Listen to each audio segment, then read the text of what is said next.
ഓം ശ്രീ സായിറാം. നവരാത്രി പൂജയെക്കുറിച്ചാണ് ഞാൻ പറയാൻ പോകുന്നത്. ആദിപരാശക്തിയായ പാർവതി ദേവിയുടെ 9 ഭാവങ്ങളെയാണ് നവദുർഗയായി കണക്കാക്കുന്നത്.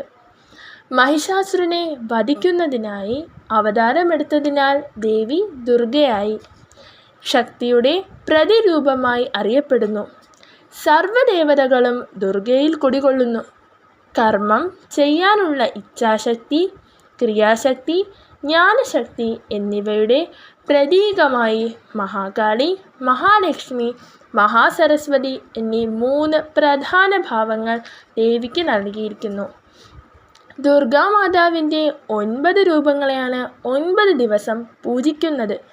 ശൈലപുത്രി ശക്തിയുടെയും, ബ്രഹ്മചാരിണി ഭക്തിയുടെയും, ചന്ദ്രകാന്ത ധൈര്യത്തിൻ്റെയും, കൂഷ്മാണ്ഡ ചൈതന്യത്തിൻ്റെയും, സ്കന്ദമാത സ്നേഹത്തിൻ്റെയും മാതൃത്വത്തിൻ്റെയും, കാത്യായനി സംരക്ഷണത്തിൻ്റെയും, കാലരാത്രി ഇരുട്ടിനെ നശിപ്പിക്കുന്നതിൻ്റെയും, മഹാഗൗരി സമാധാനത്തിൻ്റെയും, സിദ്ധിരാത്രി ജ്ഞാനത്തിൻ്റെയും ഭാവങ്ങളാണ്. നവരാത്രി തിന്മയുടെ മേൽ നന്മയുടെ വിജയാഘോഷമായി കണക്കാക്കുന്നു. മഹിഷാസുരനെതിരെ ദേവി കൈവരിച്ച വിജയത്തിൻ്റെ ആഘോഷം 9 ദിവസം നീണ്ടു നിൽക്കുന്നു.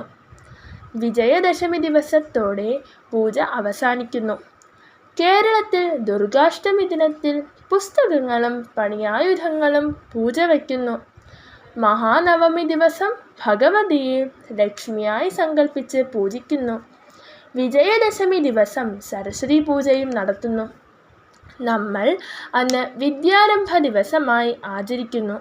സർവ്വതിൻ്റെയും കാരണഭൂതയായ ജഗദീശ്വരിയുടെ മുന്നിൽ എല്ലാം സമർപ്പിച്ച് വീണ്ടും അമ്മയുടെ അനുഗ്രഹത്തിനും ജീവിത വിജയത്തിനുമായി പുതുതായി എല്ലാം തുടങ്ങുന്നുവെന്നാണ് വിശ്വാസം. പരാശക്തിയെ അന്ന് മഹാസരസ്വതിയായി ആരാധിക്കുന്നു.